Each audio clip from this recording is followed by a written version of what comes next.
Good afternoon, Professor Matsumoto. Organizers, Vijay? Pardon? Yeah, we can start. So, I invite Professor Suri to chair this session, plenary talk number 12 by Koji. Please.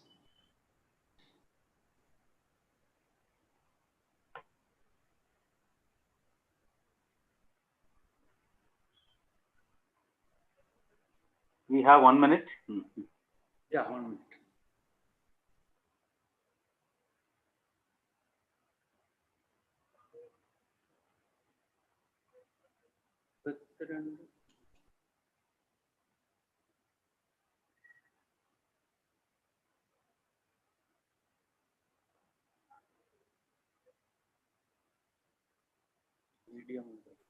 Suri, by the way, when is IMS?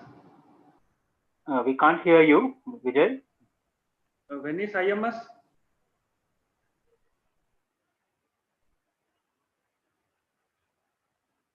IMS conference?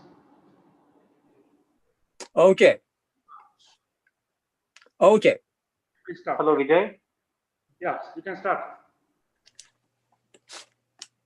Not shared. Not shared still. Not shared. Please share. Please permit me to share the file. Please permit me to share the file. Okay. Now coming. Okay. Please wait a bit. Okay. Now can you? Hello everyone. Now can you hear me? Okay. Yeah, introduce the speaker, Suri. Yes, please. Suri, Can you hear me? Speaker. Can you hear me? No? I can hear you, but I'm not able to talk to Suri, Chairman. Yeah. Suri, please Chairman? introduce the speaker and then you can start. Okay.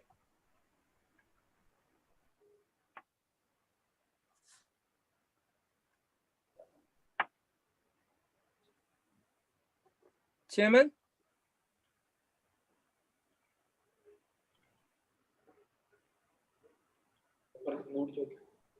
Sorry, I can't hear the chairman. No, Chairman is not able to hear us. Please wait for a minute. Yeah.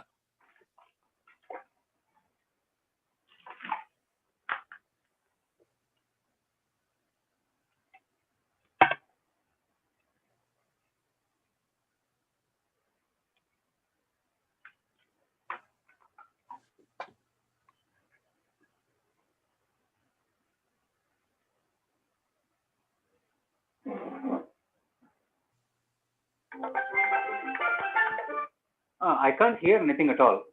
I don't know. Can you hear? But if I speak, can you hear? It's okay. I'll announce anyway. Okay. I'll try to. Thanks. Hello. Good day to everybody. Extremely sorry for this interruption. Somehow I don't seem to be getting any sound from the other side. Nevertheless, let me just introduce. It's a great pleasure to introduce our plenary speaker, Professor Koji Matsumoto. Koji Matsumoto is a professor of mathematics at Nagoya University in Japan. He has a wide spectrum of interests that include zeta functions, L functions, multiple zeta functions, and mathematical analysis. He is recognized for the Matsumoto zeta function, a zeta function which is named after him. He defined the notion of zeta functions or root systems, which are multivariable generalizations of Witten zeta functions. He has used Lie theory to study properties of these zeta functions of each root system. Apart from his several research contributions in leading journals, he co-edited Analytic Number Theory, a tome about prime numbers, divisor problems, Diophantine equations, and other topics related to algebraic and analytic aspects of zeta functions and L functions. He has supervised 22 doctoral students. Professor Matsumoto has won several awards, including the Algebra Prize of the Mathematical Society of Japan for his studies in the analytic behavior of zeta functions. Various aspects of multiple zeta functions A conference in honor of his 60th birthday was held in 2017, and the proceedings have been published very recently. Today, he will speak on an M function associated with Goldbach's problem. Over to Professor Matsumoto. Okay. Thank you. Thank you very much for the introduction. Can you hear me? Okay.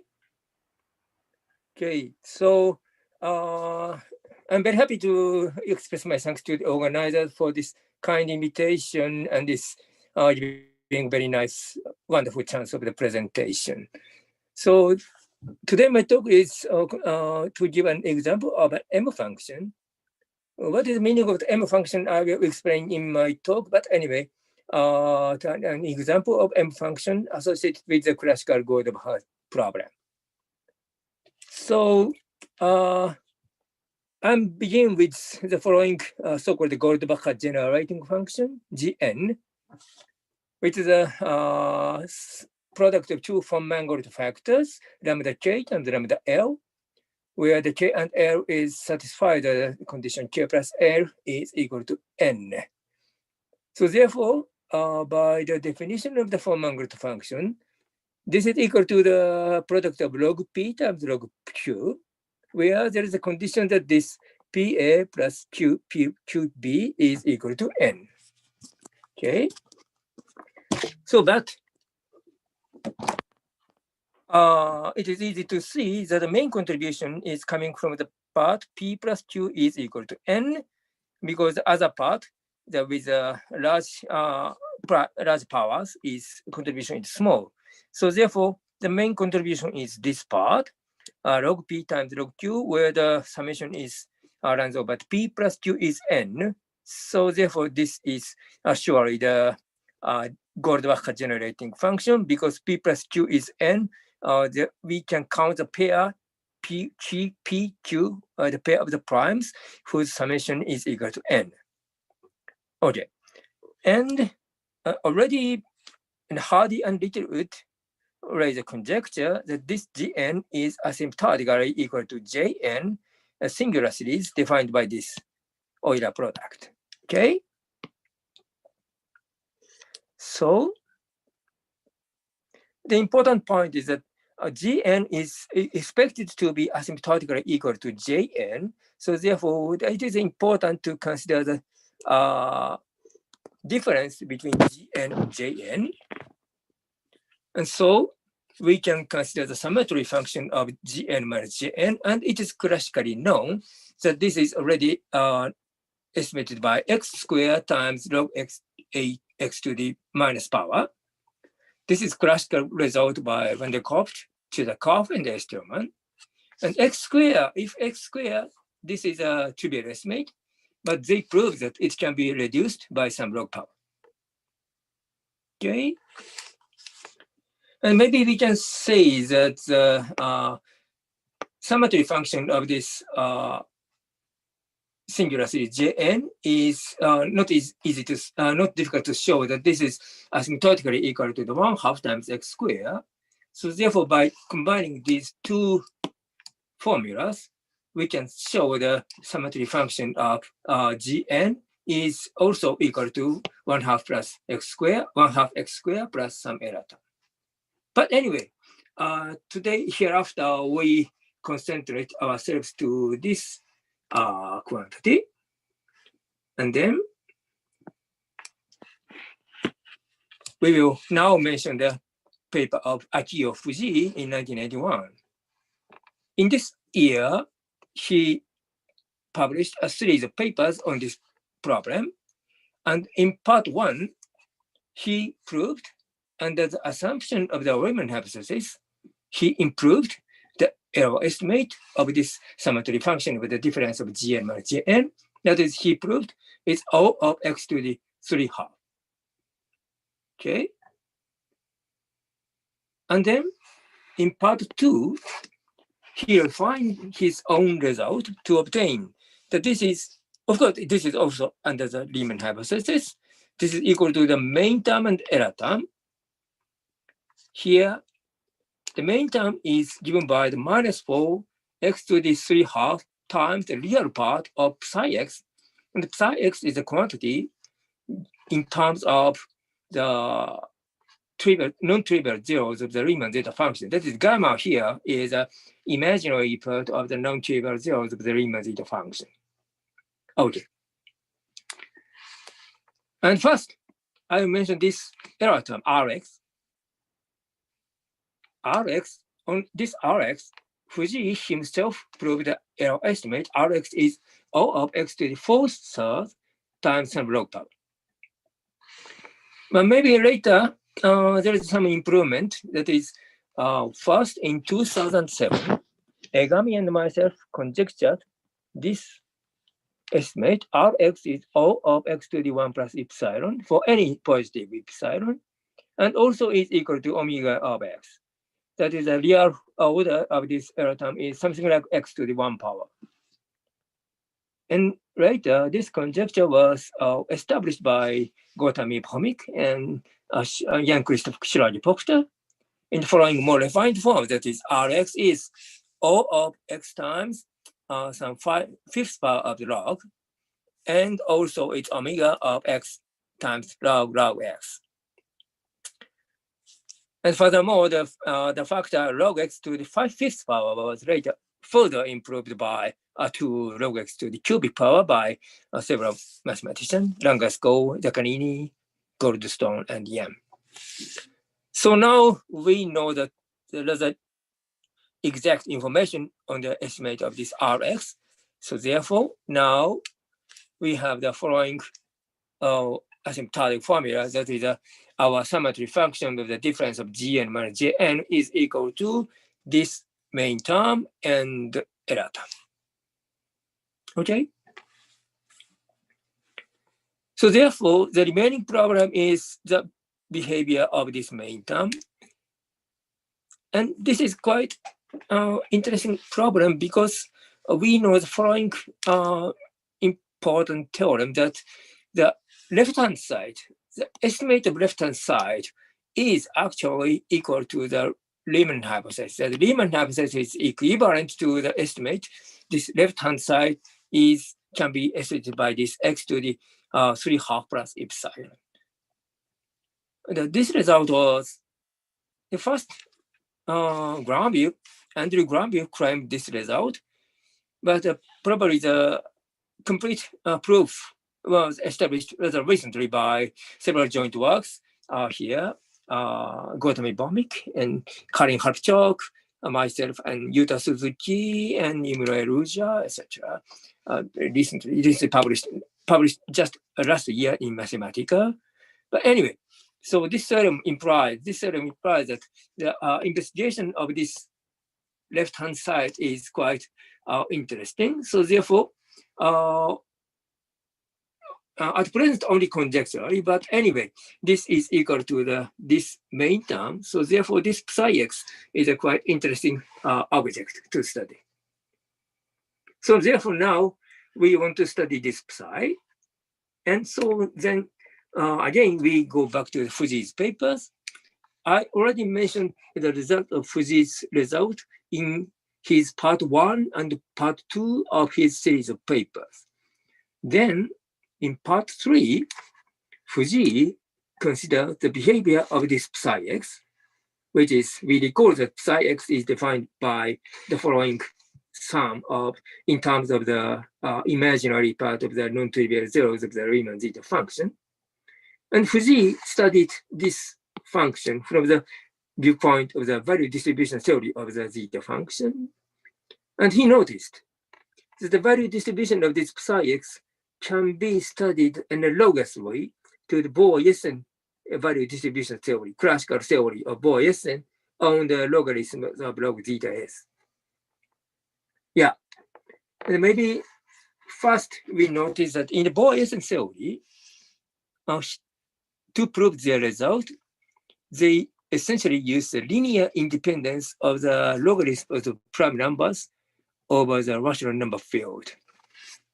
And to develop the analogous argument, Fuji assumed this conjecture, LIC, which is, so the imaginary part of the non-trivial zeros, gamma, those are linearly independent over the rational number field. This is called the linear independent conjecture, LIC. Okay. So we state Fuji's result. We first give us some scaling transformation. We consider F alpha is the original psi of e to the alpha, and we discuss the value distribution of this F alpha with respect to alpha. And we assume this linear independence conjecture.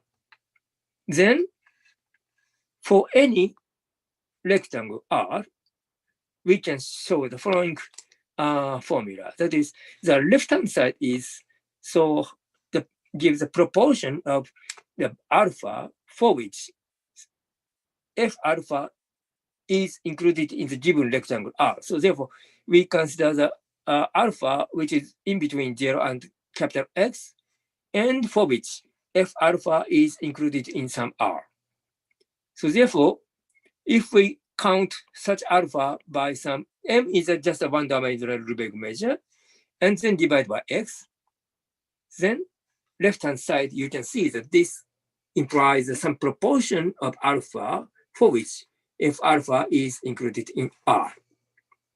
Then Fuji proved that this left-hand side, the limit of this left-hand side exists, and it can be expressed in the following integral expression with some density function f. So there exists a continuous some density function fc.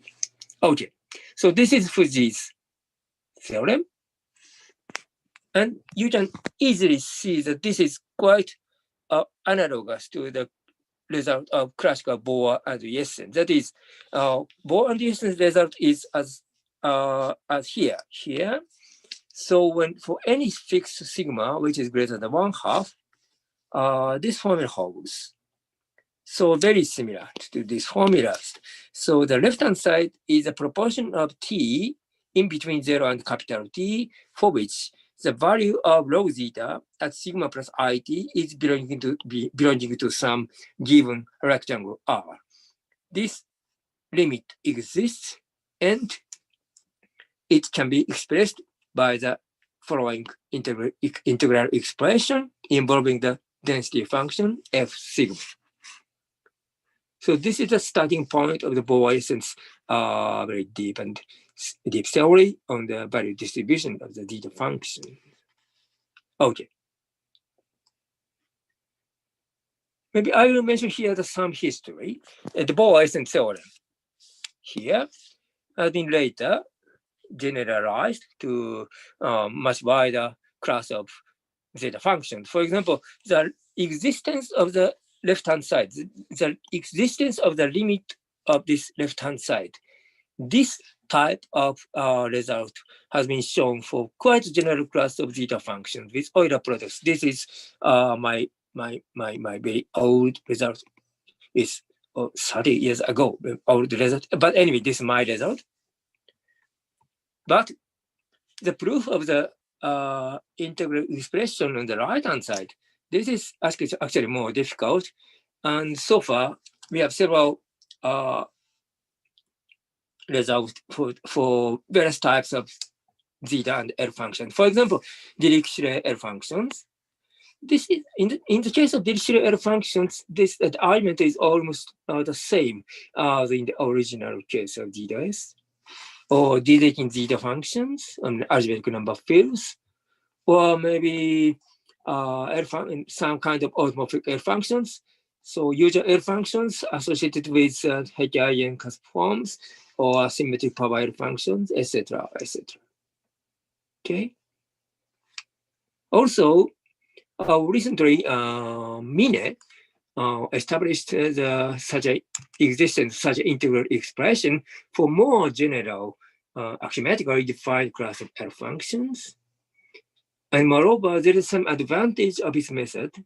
His method is based on some different ideas of Chandran-Gore.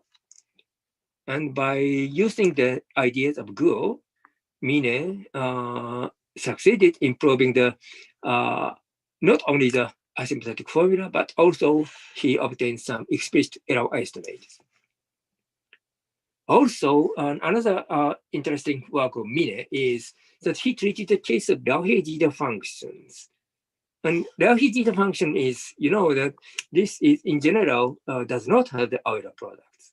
So therefore, at first, the Bohr-Yesen theory is heavily depends on the existence of the Euler product expansion of the Riemann zeta function. But now we can say that even if some zeta function has no Euler product, sometimes it is possible to give a similar type of value distribution theorems. Okay. And now here we know what is M function. This type of density function, which I in the previous pages I denoted F or F sigma, but now this density function is usually denoted by M and called M function. This is named by Ihara in his recent work in 2008. Okay.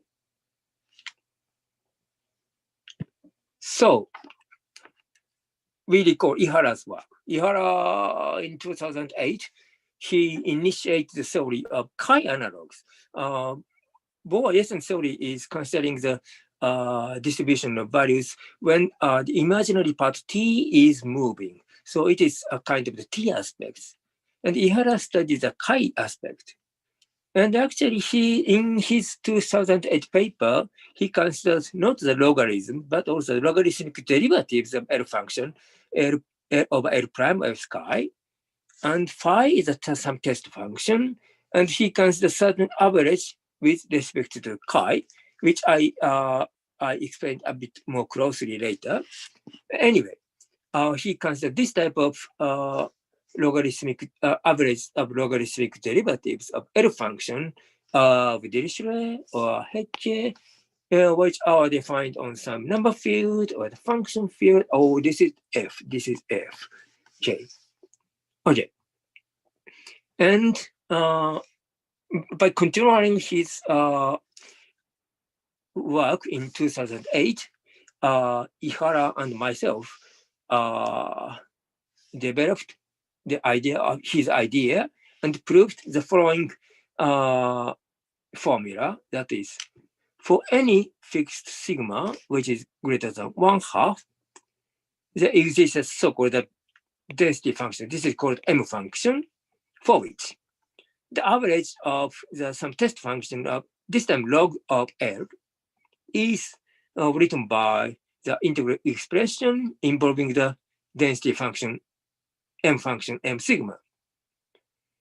And test function phi is, in this paper, phi is either some continuously bounded functions or some characteristic function of some compact subset, etc. In this case, this formula is valid. But maybe it is better to mention what is this average. So this average is as follows. There are following two meanings. Maybe it is better to mention that an important point is we consider two very different meanings of this average, but for both of this average, the same M function is working. So this is probably the important point of our theory. But anyway, so first case is chi is just usual Dirichlet character. The real average meaning is like this. So take the summation with respect to characters and take some average, etc. Okay. But there is another case, that is the character is defined by chi tau n is L to the minus I tau. And the meaning of average is this integral expression. Then in this case, the associated L function is, here is the character part, but this is actually P to the minus I tau. So therefore, it reduces to just a Riemann zeta function, the vertical shift of the Riemann zeta function. So therefore, actually, our theorem, the previous theorem, this previous theorem reduces to the following formula. And then if this test function phi is a characteristic function of a rectangle, then this reduces to this one, which is actually the result of Bohr and Jessen. So therefore, our theorem, previous theorem, gives a generalization of the Bohr-Jessen theorem, and at the same time gives a chi-analog of the Bohr-Jessen result. Okay. Well, so maybe some more remarks that the test function is in our previous theorem, it is just for the continuously bounded or maybe some characteristic function. But if we assume the Riemann hypothesis, then that condition on the test function can be considerably relaxed, which is given in another paper of Ihara and myself. And also the further properties of the Fourier transform of M sigma was also studied by Ihara. And case one, that the chi-analog of the Bohr-Jessen theory inspires I think, several groups of mathematicians. And recently there is some further development of the theory of M functions due to Motada, Kumar-Murthy, Levakan-Zikin, myself, Umegachi, Akbari, Hamie, etc., and Mine, Suzuki, etc. But anyway, so now I will go back to the original problem of Fuji. So recall, so this is, I just rewrite the Fuji theorem, which I mentioned before. That is, we recall. So let F alpha be the some scaling transformation of original psi, and assume the Riemann hypothesis and the linear independence conjecture. So then this left-hand side is a proportion of alpha for which F alpha is belonging to R is expressed by this integral expression involving F. And Fuji, in Fuji's paper, he gave a brief sketch of the proof, which is based, which is somewhat similar to the original discussion of Bohr and Jessen.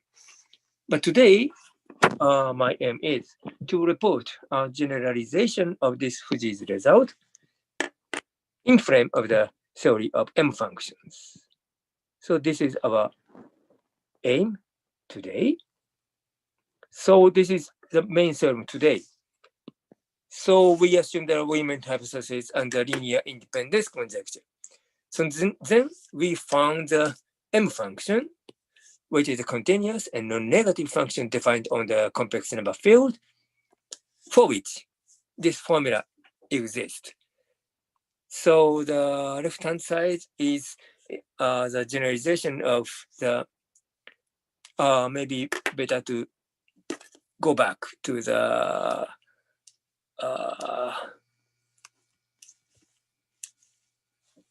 original theorem of Ihara and myself in this one. And the analog of this one is like this. So now we can show here. So the left-hand side is an X analog of this phi test function of F, which is expressed by this integral involving the density function, M function. And here phi is quite similar to the original theory of my Ihara and myself. Phi can be continuous bounded or some characteristic function of some complex subset. And there are some more properties. M is when the variable W tends to infinity, MW tends to 0, and there's some complex conjugate symmetry, and the total integral is equal to 1, etc. And one more important point is that this MW is not only we can prove the existence, but also we can construct this MW explicitly. And one more remark that if choose phi is some characteristic function of some rectangle, this goes back to Fuji's theorem. So therefore this, our main theorem is a generalization of Fuji's result. Okay. So from now on, I will give the sketch of the proof of the theorem. But proof is actually analogous to the proof of our aforementioned theorem of Ihara and myself. So it is enough to get some sketch, and we divide the proof into several steps. So first step is recall the definition of our F. This is this one. So involving the gamma. And I denote here the gamma is maybe gamma 1, gamma 2, etc. I ordered the imaginary part by this order, gamma 1, gamma 2, so gamma m. Then F alpha can be written like this sum. And we denote this denominator is Bm. And write Bm is its absolute value and its argument part. So the beta m is the argument of this Bm. Then obviously this F alpha is written down by this way. Okay. And it is easy to see that this is actually absolutely convergent because this denominator Bm is this one. So this one is asymptotically equal to gamma m to the square. So therefore this is equal to the 2 pi m over log m to the square. So roughly speaking, m to the square. So this is in the denominator part. So therefore F alpha is clearly absolutely convergent. Okay. So now the one important idea is first consider the finite truncation. This is very similar, but the summation is not to the infinity, but to truncate it at some integer n.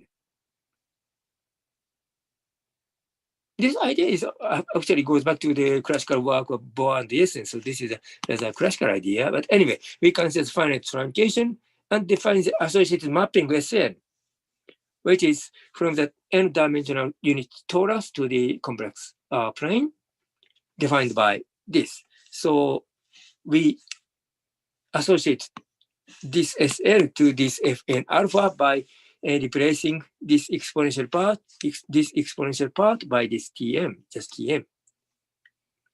Then clearly Fn alpha is can be written in terms of this mapping Sn. Sn of e to the I alpha gamma 1 minus beta 1, e to the I alpha gamma n minus beta n is exactly equal to Fn alpha. Okay? And our first proposition is we can construct a function mn.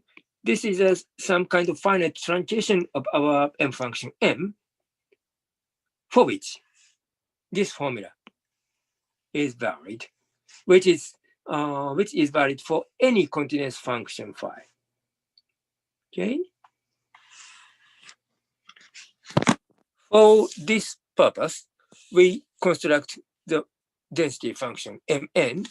And here we follow the idea of Ihara, that is to consider the Dirac delta distribution.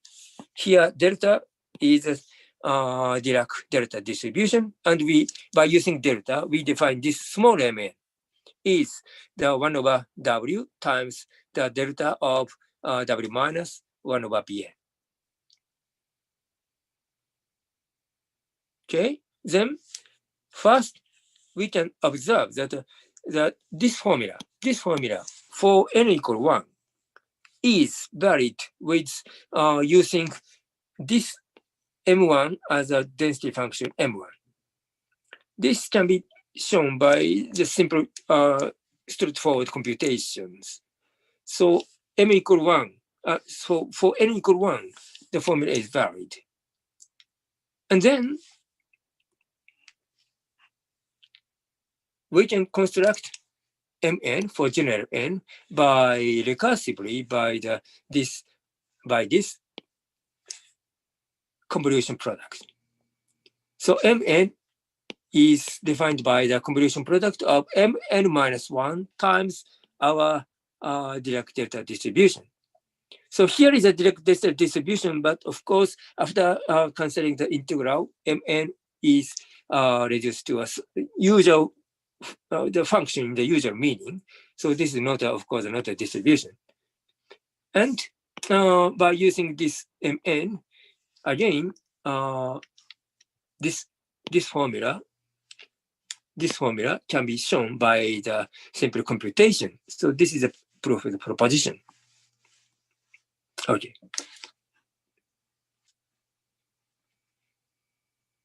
So next, step 2 is the next proposition. Here, the assumption of the linear independence conjecture is essentially used, that we obtain this formula here. Maybe to compare with proposition 4 is here. So this right-hand side is exactly equal to this right-hand side. So therefore, combining with this proposition 4 and 5, we can show that this left-hand side is equal to this left-hand side. This is our aim, but anyway, for this purpose, we first prove proposition 5. So therefore, here there is a phi, Sn and phi. So we write this is psi, okay? And Tn is the element of the n-dimensional unit torus. So therefore, each element can be written as e to the I theta 1, e to the I theta n.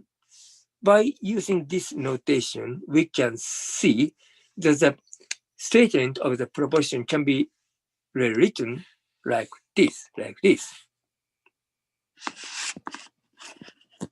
Okay? But here, we use the various criterion for the uniform distribution of sequences to know that to prove this, it is enough to prove this result, this formula, when psi is such kind of monomials. This is various criteria. And if we consider psi is this monomial, then right-hand side is, this is a this monomial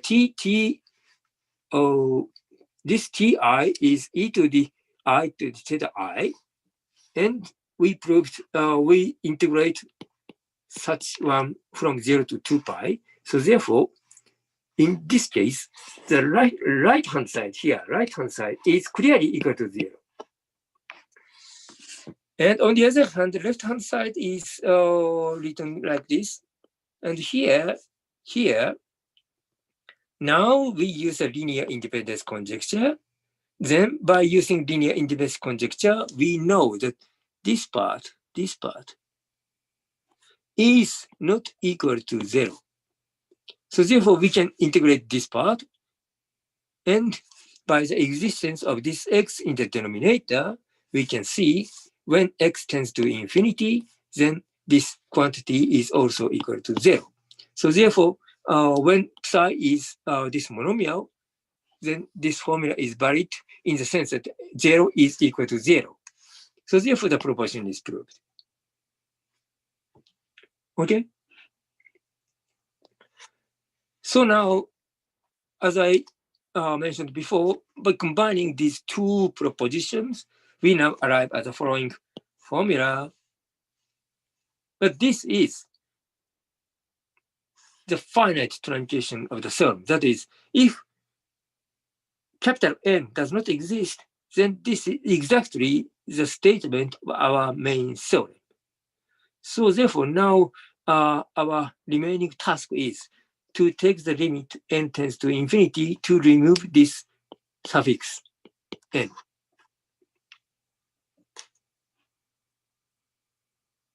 And in the original theory of m functions for the logarithm of the Riemann zeta function, this part is actually not so simple. It is rather delicate. For example, it is necessary to use some kind of mean value theorem for an L function, etc. This is a rather long and delicate part. But actually, in the present situation, the situation is a bit simpler because, as I already mentioned, the relevant series is absolutely convergent. In the original theory of M functions, I mentioned that in the original situation, we consider sigma, which is greater than 1/2. So therefore, in the original M function theory, also treats the case of in the critical strip.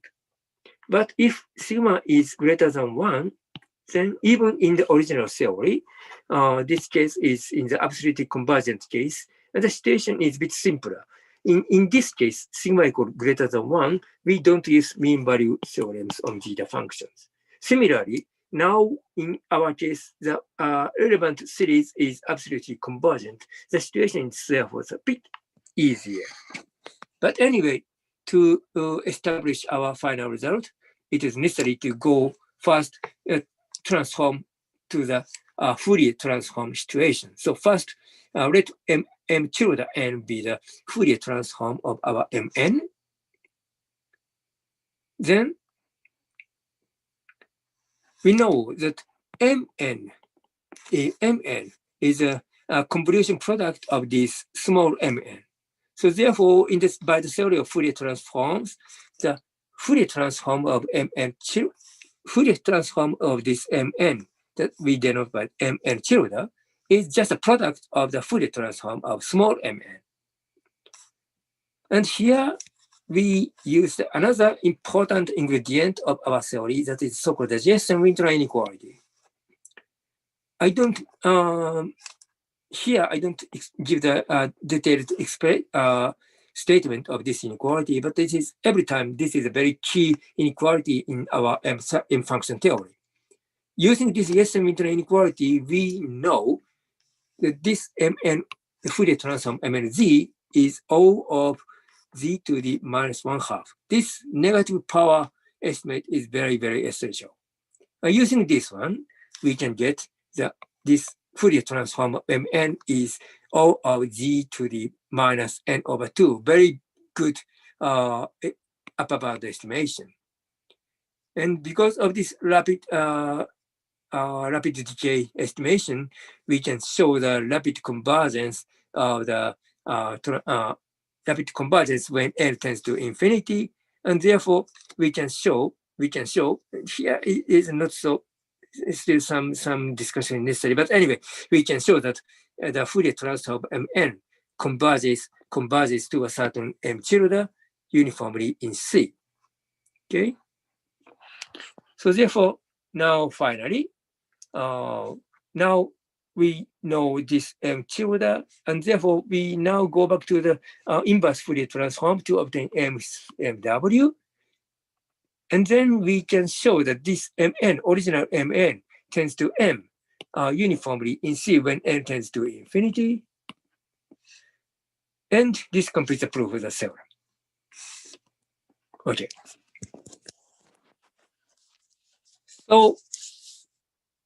So I will conclude my talk with the remaining problem, or maybe what is the next stage of the this direction of research. So Goldbach generating function is recently there is some work on the Goldbach generating function with congruence conditions. So this is done by several people, Ulpio, Suzuki, Gotami Bomik, Karin Harpchok, Ruja, and myself, etc. The paper is already mentioned, but anyway. So is it possible to generalize our result to such congruence condition situation? Probably this is easy. This is not so difficult. The maybe more challenging problem is to consider some chi analog of the of our result today. So this is probably also possible, but maybe some effort is necessary. Maybe second. So our M function is connected with the Goldbach problem. So therefore, hopefully there are some arithmetical meaning of this our M function today. So hopefully some interpretation in terms of Goldbach problem. Okay. And maybe one more problem is to consider the following generalization of our psi. So we consider the summation of this in terms of the imaginary part of the non-trivial zeros, x to the I gamma over 1/2 plus I gamma to the s, and 3/2 plus I gamma to the s. So we introduced this variable s to make this one to some Dirichlet series. Of course, when s equal 1, psi 1x this is our psi x today. So this is a generalization of our psi x today. So for this Dirichlet series, I think our theory can be generalized. This is, I think, quite sure that our theory today can be generalized to this psi x in its domain of absolute convergence. But the more challenging is to consider the meromorphic continuation of this psi x. So is it possible to continue this psi x meromorphically to a wider region? Now I don't know. And if so, is it possible to extend our theory to such a region? So so far I don't know how. I'm not sure how is the importance of this last problem, but maybe perhaps such a study may give some insight to even to this second problem. So I believe that this is also some interesting problem. Okay, that's all. Thank you very much. Thank you, Professor Matsumoto, for a very lucid and interesting lecture. I apologize for the problem with my audio system in the beginning. Okay. Are there any questions from the audience? Please unmute and ask yourself. Any questions from the audience? Please feel free to ask. You can unmute yourself. This is a very interesting lecture. I don't see any hands raised. Professor Matsumoto, can you hear me? Yes. Yeah. There's a question, please. Yeah. Go on. So this is Vivekananda. So thank you for a nice talk. So Thank you. Yeah. So at the beginning, in your first or second slide, you have defined capital G of n as a product of two one manifold function. Yes. Yeah. So is it like one can study with the product of three one-manifold function, then the summatory function of G of n, like? So one can consider like, is it like product of three one? Yeah. So yes, it's possible, but it's yeah. Okay, so that has been studied by others, or? Actually, I mentioned here the paper of Egami and myself. Yeah, and in this paper, actually, I considered not only the product of two homomorphic functions. In that paper of Egami and myself, I consider the product of several homomorphic factors. Okay, I see. Yeah. Okay, thank you. Yeah. Anybody else? Any other questions? Okay, in that case, let me ask one small question, Professor Matsumoto. You mentioned that this arithmetic meaning of your M function, you have any guesses for that? You have some guess for that, or? Oh no, it's a very good question. So far, I have no idea. So if you find, I'm very happy. Yeah. Okay. So there are no other questions. Let's thank Professor Matsumoto for a wonderful lecture, and thank you very much. Thank you. Let's give him a big hand. Thank you. So we will probably okay. Maybe over to Professor Vijay Kumar. Yeah. So thanks, Professor Suri and Matsumoto. We will assemble back at 13:45 for the next plenary talk by Yuri Nesterenko. please join back at 13:45. Thank you.